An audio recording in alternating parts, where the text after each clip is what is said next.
Welcome to Season 3 of the Baby Names Podcast. Here are your hosts, the Moss Sisters. I'm Jennifer Moss. And I'm Mallory Moss. And we're the founders of BabyNames.com.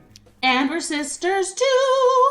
So our first segment is always interesting names we found since the last episode. And I've got a couple saved that were names or words, but with one letter changed. So the first one is Tierre, like Pierre with a T. The second one is Taius, T-A-I-U-S, like Caius with a T. And then the final one, which I can't decide whether I like it or not, is Piana, P-I-A-N-A. Don't laugh. Like piano with an A. Now, it might be piano. I don't know. Like Tiana with a P. What do you think of those? I think O with an N. No. No piano? Piana is awful. Why? It's like, I got a piana you. He's like... Okay, and what names do you have, Mal? Well, I like Marika. Oh.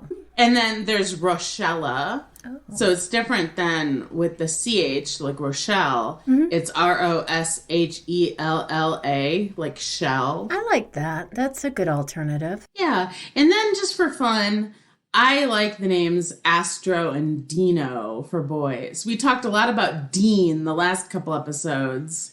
So do you think that the Hanna-Barbera cartoons have aged out? Yes. That people won't identify Dino and Astro with the Flintstones and the Jetsons, respectively? I don't think anyone knows who Dino is or who Astro is. Well, Dean Martin was called Dino also.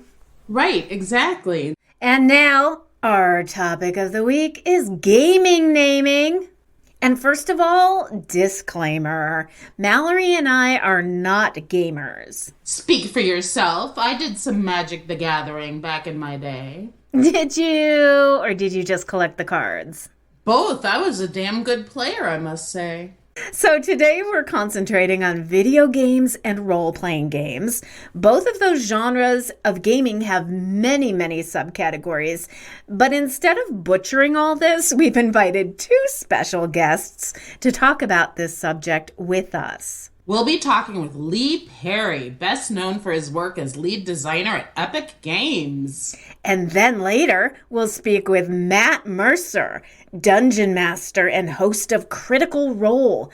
So video games first. What are your favorites, Jen? Well, I remember when Dad bought us the first Pong game for Christmas. That was kind of fun. Mm-hmm. The games that I download on my iPad, though, are more word and puzzle games like Word Jumble or Brain Games. I don't think I've ever played any first-person shooter game or any role-playing game in my entire life, which is why we have the guests with us on this episode. But I am fascinated with the naming of game characters and avatars, but I truly have no first-hand knowledge. I don't have much first-hand knowledge in naming characters, but I did play some Dungeons and Dragons in my life. You did? Wow, I'm impressed. A couple of times with my first husband. Oh, okay. And I played a role-playing game called Champions for a while where you play superheroes. That was fun. Yeah. So anyway, let's get on with our first interview with Lee Perry. As we said, Lee was lead designer at Epic through Gears of War 1 to 3. He started Fortnite and several other projects. I've heard of Fortnite, but I couldn't tell you what it was. Lee was also a technical artist at Squaresoft during the Final Fantasy VII years and was art director and lead level designer at ION Storm Dallas. Welcome, Lee, to the Baby Names Podcast. Woohoo! I'm excited to be here. Now, for our listeners out there who are like me and might not know a lot about computer gaming, so when a player names their own character or avatar, it's called a tag, right? Often, yeah. I mean, some games, it's just a name. And in this episode, we're talking mainly about like the action adventure, which you're involved with. And you're both a game developer, and I assume you're also a gamer as well. Oh, yeah. So as a developer, you're creating a virtual world. And what types of things and characters do you have to name in your world, and what is the process for doing so? I think it's probably very similar to what, most authors would end up doing, at least with short stories where, you're trying to come up with, like, this guy's a villain. I got to find something that's, slightly off kilter about the name. Or you want main characters to be, kind of relatable. This game called Lily, and role-playing game, Lily it was largely based around conversations I had had with my wife on, what she wanted to do with her career, and her father wanted to do one thing and she wanted to do another. And so I kind of wrote into the game a whole lot of these interactions that we had in real life. It was kind of a funny game, but under the current, it was the story of, somebody kind of being forced to do this thing that their parents wanted them to do. And so it had this kind of, realistic, undercurrent to it that was really cool. But in that game, we did something. We were trying to make it a kind of a non-violent game. And so we had what amounted to aggressive flower picking. But we had all these enemies that were kind of these wooden creatures, and you kind of jumped on them and picked flowers off of them. But it was pretty cool because we were able to name all these different enemies on real life types of wood and types of trees. Smart. Did a whole bunch of research just looking up types of wood, and you got stuff people had heard about, aspen and juniper and stuff. But there were all these like really fun ones like, pig nut and hawthorn and marlow and all these like, these perfect names just based on just types of woods and wooden plants. And we had way more than we actually needed at first. And was Lily named after your wife? Where did you come up with Lily? So Lily was kind of interesting. We went back and forth on what to name the game, and then we kind of, we knew that it was really about a character, and so often games really come down to a game name being a character's name or something that tries to explain to the player what they're doing in the game. And this seemed like a really personal story, so we're like, okay, well, we want it to be named after the character. And then when it gets into that realm of thinking, there's a lot of logic that could go into what to name a character that is also the name of the game. And we ended up going trying to find something that looked good. And so the spelling of Lili is able to be put together in just a load of really cool kind of logo fashions. Like with different fonts. Yeah. And so we were simultaneously trying to put together the logo as we were naming the character at the same time. Lili, and these kind of big, blocky, chunky letters kind of crammed together. As soon as we saw it, we were like, oh, that's great. That's how it's going to. And it's a flower name, so yeah. It was kind of the whole game centered around the whole nature and flower thing. Yeah, exactly.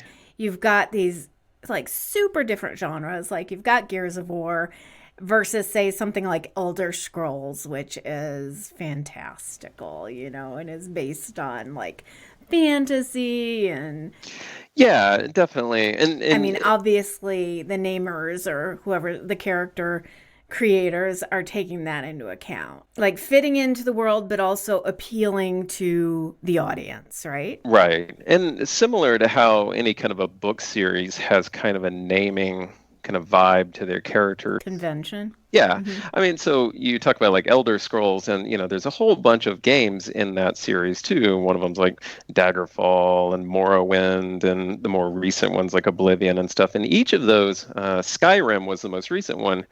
All of them have a very specific kind of point of view they're pulling from. So Skyrim is really very Viking and Nordic, and something like Morrowind was this kind of weird alien elf kind of land. And so all the names in that are nearly impossible to say. Welsh. Yeah, I mean, just I find that a lot of the fantasy names like kind of go back to the Welsh names too. It does. It really does. You see it in writing and you're like, okay, I got no idea how to say that. So I'm always happy when a fantasy show has, Jamie or something, and I'm like, cool.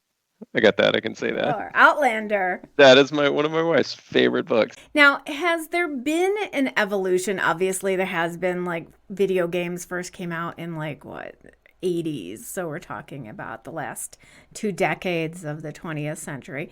Between now, in both the character names and also how people are naming themselves as players? Absolutely. I mean, back in the day, man, say that back when I was a kid, there weren't a lot of games, certainly popular games, where you could name yourself. The ability to just go online and make a character is, a pretty second half of gaming's, more recent stuff. But, we definitely went through a period where most of the games had characters that were very kind of machismo, Buck Dugan, kind of like stuff, Fox McCloud. There's one company called 3D Realms, which are a lot of good friends of mine, but they were kind of known for Duke Nukem and Max Payne, and their characters were like over the top kind of, and even the females in those games would, be Sonya Blade and Tina Armstrong, etc. I mean, they had all these names that were hyper masculine. Exactly, hyper masculine. It's like going to a field of 10 to 14-year-old boys, etc. And we've definitely seen more kind of evolving from there. And part of that is also that games have kind of turned into a much more cinematic thing in a lot of ways. And so one thing you find a lot in game companies, thankfully it seems to be less so, but you do find a lot in game companies, this thing where a game will be underway and it's a huge thing, a huge production, just hundreds of people working on it. And sometimes there will be the people who run a company, whether they're, the president of the company, CEO, et cetera. And there's a lot of them who really fancy themselves as writers, and they're like, hey, I'm going to write this game. And there's a lot of times where it's like, okay, well, I can't tell the CEO who owns this company no. So a lot of cheese. Yeah, it's interesting because when I looked up how Lara Croft got her name, she was originally a South American character, and her name was going to be Laura Cruz, Cruz. And the management of Eidos Interactive said that they wanted a more UK-friendly persona. So they looked in the English telephone directory in Derby, where core design developers were based, and they came up with Lara Croft. And then once that happened, apparently her backstory was changed to make her British. It could have been vice versa. But I thought that was interesting. And like you said, like an executive came in and said, we don't like Laura Cruz. Yeah, exactly. Then you've also got this huge impact on games where a lot of gaming has came from Japan and from Asia in many ways. I mean, most of us kids, I grew up on Nintendo. That was my thing. And so there's a whole lot of very kind of esoteric, interesting Japanese names. There's one particular game designer in Japan called Hideo Kojima. And people are just religious fans of his work. He's mostly known for this game series called Metal Gear Solid. He has basically dialed up the insanity of names. So Metal Gear Solid's main character is called Solid Snake. And, there are all these other characters that are like Psycho Mantis and Revolver and Octagon. I mean, he just pulls random words out. There's one character called Quiet. So he's got his own I like that style, and you can see that kind of his vibe of naming games kind of permeated a lot of Japanese games for a while. And, of course, it makes its way over here as well. So do you think they reflect the characteristics more of the characters? Yeah, that's like his biggest thing. I wonder, we've talked about how the hypermasculine names have entered into actual baby naming here in the US. You've got like Remington, Gunner, and things that are related to weapons.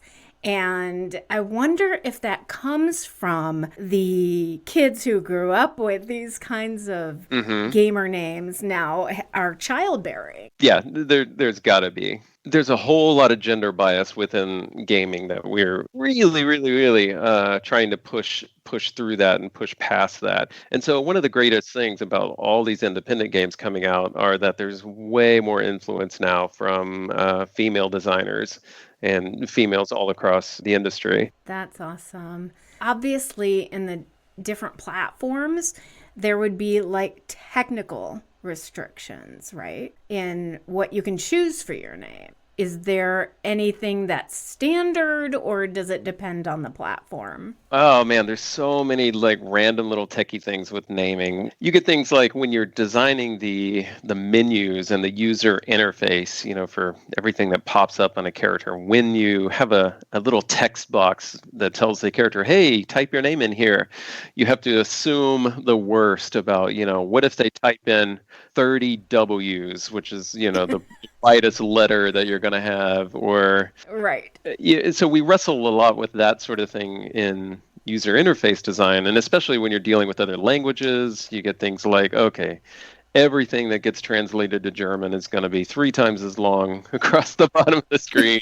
How do we deal with that, etc.? So, there's often technical things like that, and so you have to do things more like limiting the length of names. But online, you get a lot of people who have this kind of leet speak naming thing where they, interject numbers or symbols instead of the letters in their name. So most of the time, that's cool. Everybody, is fine with that, because that's what, allows 300 people named Lee to find L33 or 7EE, whatever. So my son-in-law, he plays kind of to relax at night. His game is Call of Duty. Mm-hmm. And so I asked my daughter about what his name is. She didn't want me to mention it on air because it's pretty silly.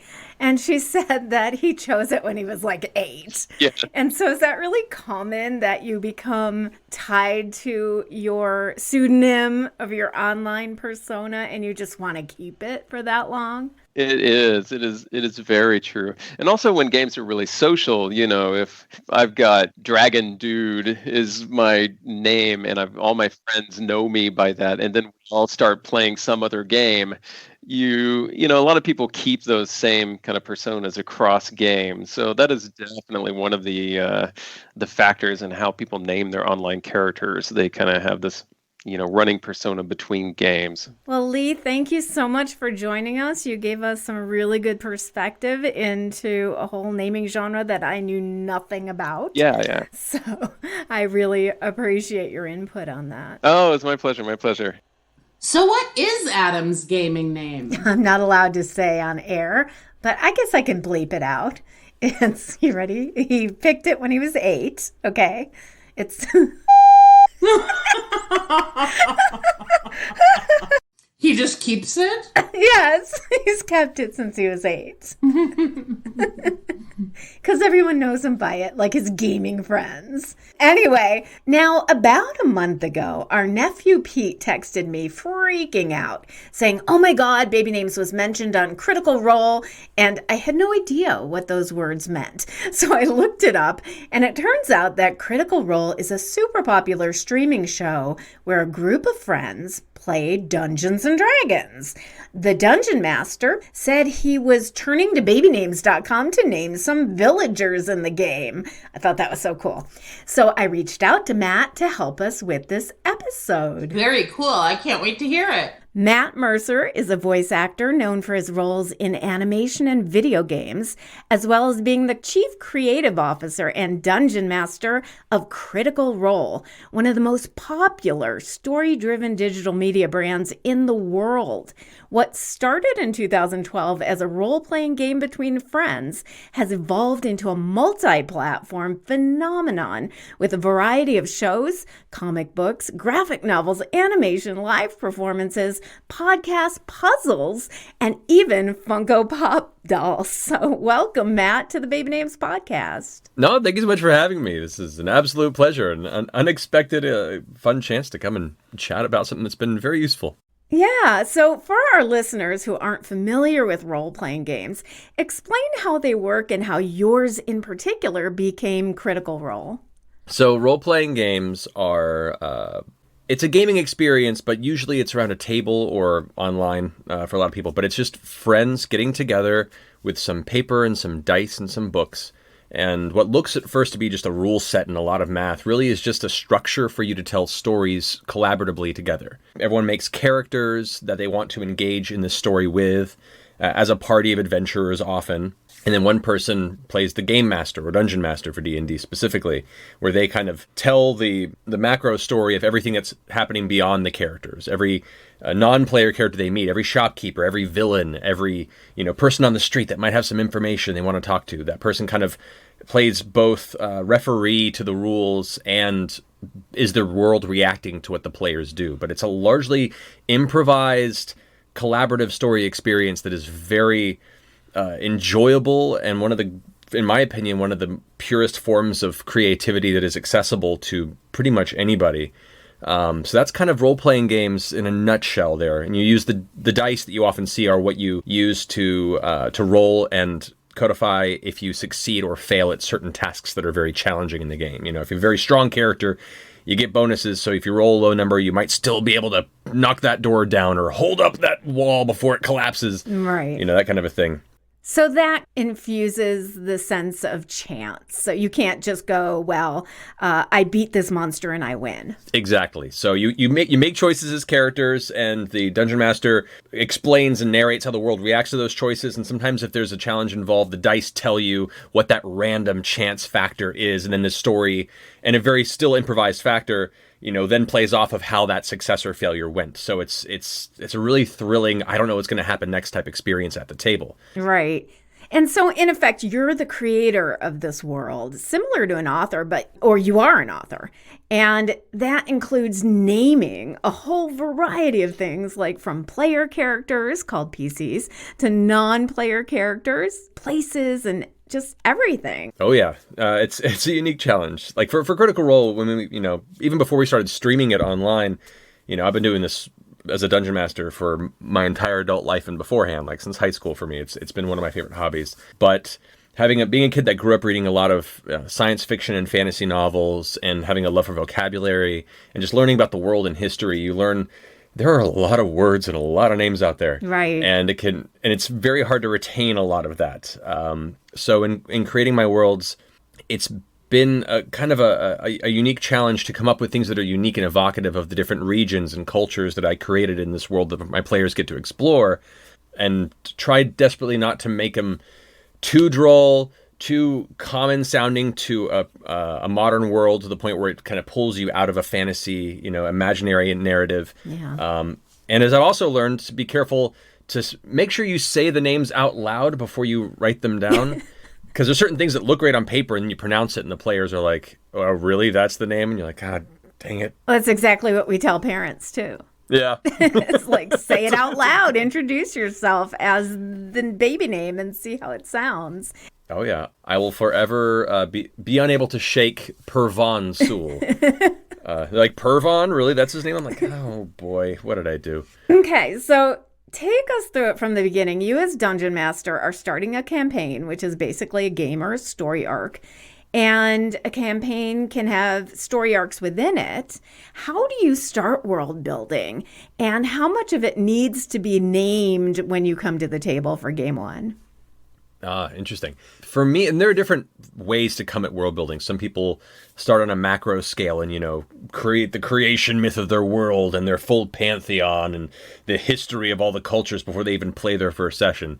That is a way to do it. It is a lot to put on your shoulders in advance of playing a game, which, in my personal experience, sometimes you don't play more than one session if players get busy, and that's a lot of effort wasted. Mm. I prefer to focus more on the minute scale and then kind of build and grow from there. So I will usually start with a particular location, a village, a small city, and build out the ecosystem there. What is the powerful trade elements there that build its economy? What are the challenges the people that live there face? What are the surrounding dangers in the landscape that they have to continuously defend and protect themselves from? Yeah. And then from there, it's creating the people that live there. And that involves having to name not every single person, but the main important non-player characters that I imagine they might encounter, as well as the factions and guilds and, those type of elements of the society that also need names. and then having a list of kind of free-form names on a piece of paper, because inevitably the players will be like, is there a stable nearby? And you're like, sure, there's 2 blocks down the way. I'm going to go talk to the stable master. What's his name? And you're like, oh, no. So, and to prevent yourself from constantly saying, well, he's Bob. It's like, it's the fourth Bob we've talked to today. You're like, oh, man. It's good to have that list of kind of backup names just to have at your disposal. My friend who's a DM says he keeps little cards with names on them, and he kind of just shuffles through those. Now, when a player enters a game, they get to choose a race and a class and a name, but there are sort of naming conventions based on the character type.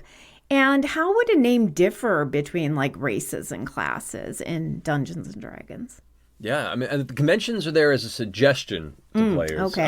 For those who either have a hard time, coming up with one on their own, and they want to be given a little guidance in that direction, or some people that just want to build a character that feels like they're already very ingrained in the existing cultures of that world. That doesn't always happen. I've had characters with ridiculous names. I've had players with characters with ridiculous names. It's not uncommon for player characters to enter a session and one person's like, hello, my name is, Tharamin Gur. What about you?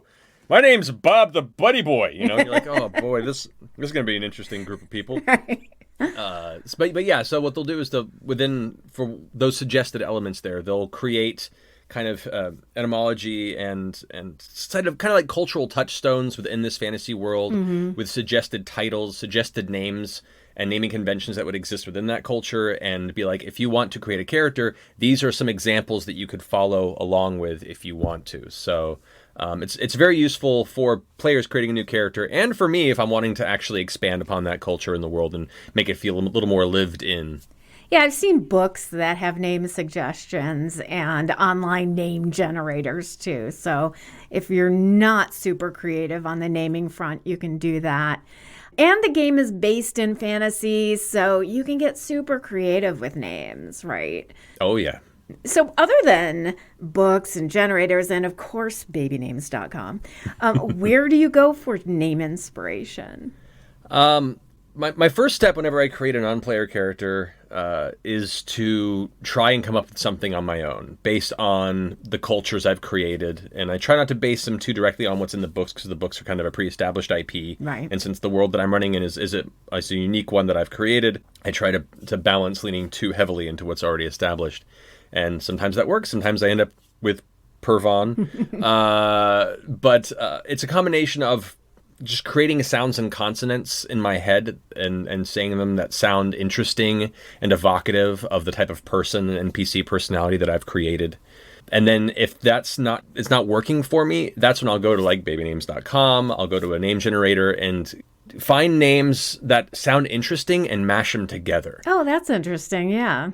I find an interesting name. It's like, like Christian. And then I find a name over here that's, Varen. I'm like, Christian, or like, Varial, like kind of just mash them together until I find something that sounds like a title or what a person would call their child in this world. Right. And that's very common for fantasy authors to do as well, is to take name elements that actually exist and then put them together so it sounds familiar to the reader's ear, but it's still a created name. Exactly. It helps the players feel like, this isn't so unbelievable as an individual you run into.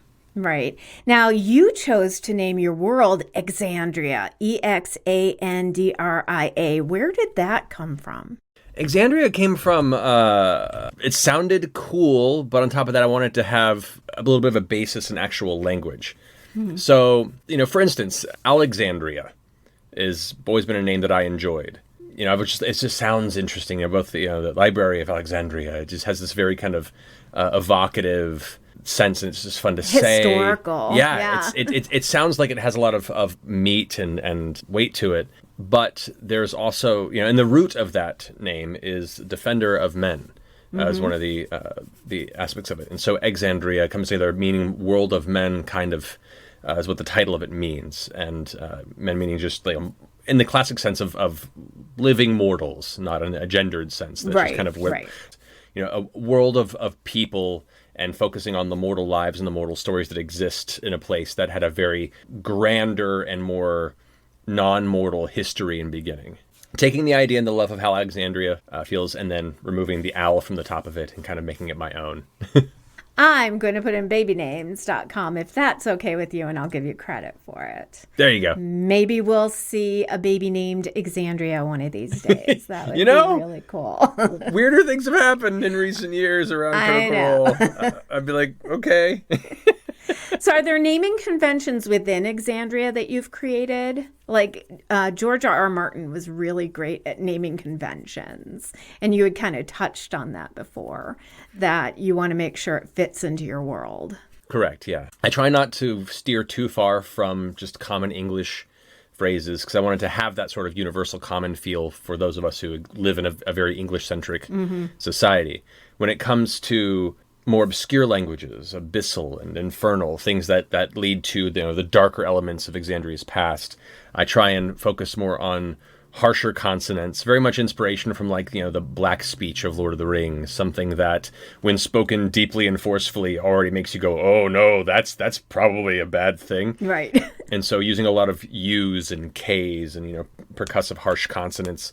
When it comes to specifically a region called Jorhas in our recent campaign in Wildmount, I began to create certain naming conventions and words and root words that don't exist, but I wanted them to be consistent through certain titles and locations so that you began to feel a unification in language, even if the language didn't exist. Mm-hmm. So, we have Gordranas. It was once the Dark Citadel kind of central capital of the Betrayer gods in a long historical past.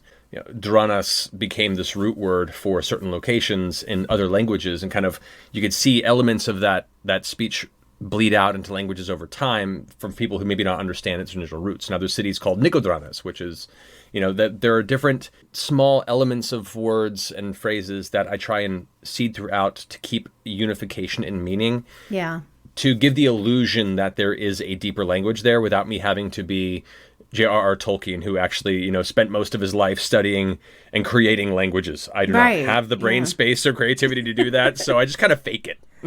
Yeah, but it does keep people within the game and makes them more immersed in the game when you have naming conventions and naming elements that are repeated. Exactly. So I think that is a sign of a good game master or author, that you've done that, and probably why your campaigns are so popular. Oh, thank you. It's all because of the names. That's what I think. And it's a big part of it. Like you say that playfully, but honestly, being a good dungeon master is about finding the quickest shortcuts to building an immersive space. Because as a hobby, we are all adults who have a lot of responsibilities, especially this year in this world. Right. So you want to find quick ways to be able to draw your players in and make the world they're walking through and their imagination feel lived in without having taken too much of your time. So yeah, little shortcuts like that, and using those little techniques to just add that little bit of spice and flavor and consistency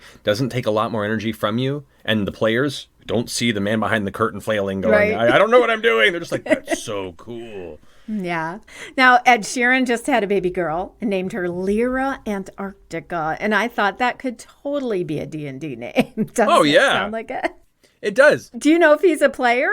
I have no idea. It wouldn't surprise me. In fact, you'd be surprised how many more people are starting to be kind of comfortable talking about their nerdy D&D side. Right. Seriously, my generation and it's even people older than me love playing this game for many years of their youth up until now. But as we all know, there's been a very heavy historical stigma behind role-playing games in Dungeons & Dragons. A lot of misunderstanding and misinformation about it being this, satanic gateway to children summoning demons and stuff. And now that a lot of that has fallen away and it's kind of rediscovered a new wave of popularity and joy in media and culture, people are starting to be like, oh yeah, I've been playing for 20 years. People you would never expect. And you're like, oh, okay, cool, Now, what year did it come out? 74? Early 70s. And there's different editions back then. I think officially it was around 73, 74. I'll have to double check that. Yeah. I feel like I would have really gotten into it because I would have been middle school age back then, and I created tabletop games myself, and I was an author, and I did creative writing.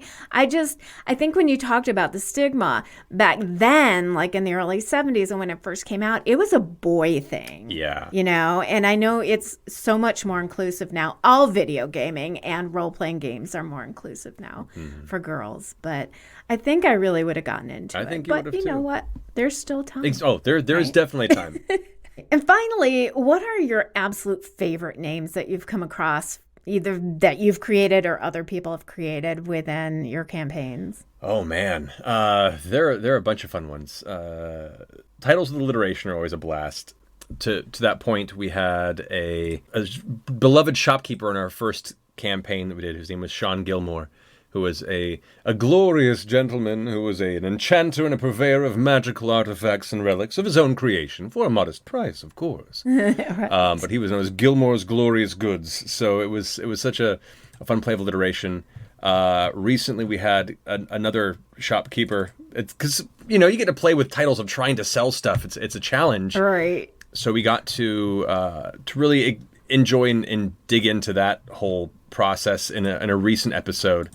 And the shopkeeper there, make sure I get the right title on this, because it's even longer than that one. This one is Thaydeen's Endless Emporium of Enchanted Eccentricities. Oh, that's great. And the purveyor of those artifacts is Dimble Thaydeen. I like that, Dimble. Another interesting example of starting with the word thimble, and I just like the way that sounds. It evokes an interesting thing, but I don't want thimble specifically. It's like Dimble. Dimble sounds fantasy and silly, and this is meant to be kind of an eccentric shop owner. So Dimble, I think, is a fair first name. Thaydeen, where did Thaydeen come from? I don't know. It just kind of sounded nice, and I threw it in there, and it worked. How come Dungeon Master doesn't get a name? Because you want to sound impartial and non-specific. You're not an entity. You are a presence that is universal. Okay. So it reminds me of the My Fair Lady cover with the marionettes or whatever. Yeah. Right. You're the guy who just runs everything. Exactly. Well, Matt, thank you for joining us. This has been incredibly fun. Oh, it's been an absolute pleasure. How can people find and watch Critical Role? You can go ahead and find us on all of our episodes. Once they go up, they go live on Twitch Thursdays, usually at 7 p.m. Pacific. You just go to twitch.tv/Critical Role, and you can watch them live there. And then they go onto YouTube for free the following Monday. So if you missed the main broadcast, you can either subscribe to watch it anytime you want to on our channel, or on Monday. They're all available for free on YouTube at your leisure. Yes, and they're a lot of fun, and there's some wonderful names in there. Again, thanks for being on the Baby Names podcast. My pleasure. Thanks for having me. Talking with Matt Mercer makes me want to learn how to play Dungeons and Dragons. I'm surprised you didn't get into it sooner, since you're such a geek. Well, thanks. No, I'm a proud geek. And speaking of fellow geeks, I have to give a big shout out to my friend Christopher Gronlund, D&D Dungeon Master himself, who gave me a primer on the game so I could actually talk to Matt and sound semi-knowledgeable. And he also introduced me to Lee, so this episode couldn't have happened without him. Thanks, Christopher. And now it's time for Celebrity Baby News. Today, we will start with the news that Joaquin Phoenix and Rooney Mara have announced the arrival of their baby boy. They chose to name him River after Joaquin's late older brother, of course. He passed in 1993. Doesn't that seem a long time ago? Yeah. The couple met on the film set of the Spike Jonze movie Her, which I believe is about a lonely man who falls in love with a Siri or Alexa type AI. Yeah. But it was played by Scarlett. Yeah, Scarlett Joe. Mm-hmm. In other news, Frankie Muniz has announced that he and wife Paige are expecting their first child together. You know Frankie from his starring role in Malcolm in the Middle. Congrats to the young couple. Or maybe not so young anymore. Young to us. Young to us. Yeah. All right, Mindy Kaling surprised us with the birth of her second child, which she brewed during quarantine. The boy who was born on September 3rd was named Spencer. Aww. No buzz yet on who the proud papa is. Wow, she kept that away from everyone. I guess it's easy for people to hide their pregnancies now because they're not out and about with the paparazzi. Exactly. Catherine Mcphee from American Idol has announced her pregnancy with husband music producer David Foster. Despite a 34-year age difference, the two seem very much in love and delighted to share the news. They met on the set of American Idol, where David was her mentor. Now, she married someone else after the show, and after her divorce, romance bloomed between her and David. But this is her first child. Now, David has 5 daughters from other relationships, aged 34 to 50. 50! Kelly Rowland has announced that she and husband manager Tim Witherspoon are expecting their second child. They already have one son, Titan, age 5. Ooh, Titan. That's a power name, huh? I know, I like Titan more than I like Atlas. Yeah. Meghan Trainor and actor Daryl Sabara from Spy Kids fame have announced that they are expecting their own little spy baby early next year. No other information has been released. Donald Glover, also known as Childish Gambino, announced the arrival of Donald III. He has 2 other boys with his wife Michelle, Legend, who's age 4, and Drake, age 2. And who's Donald II? Is he Donald II? Yes. He's Donald Glover Jr. I don't know. And Donald number 1 passed away. Meghan McCain is proud to announce the birth of her first child with hubby Ben Dominic. We talked about this dictionary name on our Facebook Live. They named her Liberty Sage McCain Dominic in honor of freedom and her late father, Senator John McCain. Liberty Sage. What do you think about that? I think Sage is fine as a dictionary name. I have no problem with that. Liberty, I get it because she's a political family. But Liberty Dominic, if you just think of it that way. Liberty Dominic, Liberty Dominic. What about Libby? Libby Dominic. That sounds kind of cute. Yeah, I guess so. You can call her Birdie, too. Tweet. Amanda Seyfried? Amanda Seyfried? Amanda Seyfried, I think it is. All right. Amanda Seyfried just announced the birth of her second child, which she had kept a secret with hubby Thomas Sadowski. They have a daughter who was born in 2017, Nina. No new info has been released yet about this new bundle of joy, so we will keep you posted as soon as you know more. Nicki Minaj and hubby Kenneth Petty have also not released any details over their new baby, reportedly born on September 30th. They'll be on our radar too, and as soon as we find out, you'll find out. Quarterback of the Kansas City Chiefs, Patrick Mahomes, wish he were my Holmes, and fiancée Brittany Matthews have announced that she is pregnant with their first child. They dated since they were teenagers and are already the proud parents of 2 dogs named Steel and Silver. I predict this will be a long-term relationship for many years. He seems like such a nice guy. I wonder if they'll continue that naming convention from their dogs and choose one of those hyper-power names, which we used to call hyper-masculine, but we don't have to gender it. Like Remington or Maverick. That'll be interesting to see. Yeah. Since this is a double episode, we'll save our listener questions for next time. Our next episode is going to be a good one because I wrote it! Harry Potter names. Oh man, I'm gonna have to get a primer on that one too.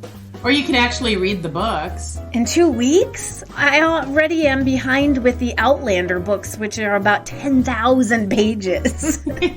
But maybe I'll binge on the movies. I can't wait. Yeah, they're really fun. Have a great one, everyone, and remember to get out there and vote. Like your life depends on it. Mm-hmm. Thanks for joining us, and make sure you subscribe so you don't miss an episode. Bye, Mal. Love you, and we love our family, too. And we love our baby names listeners, too. Thanks for tuning in. Bye. Bye.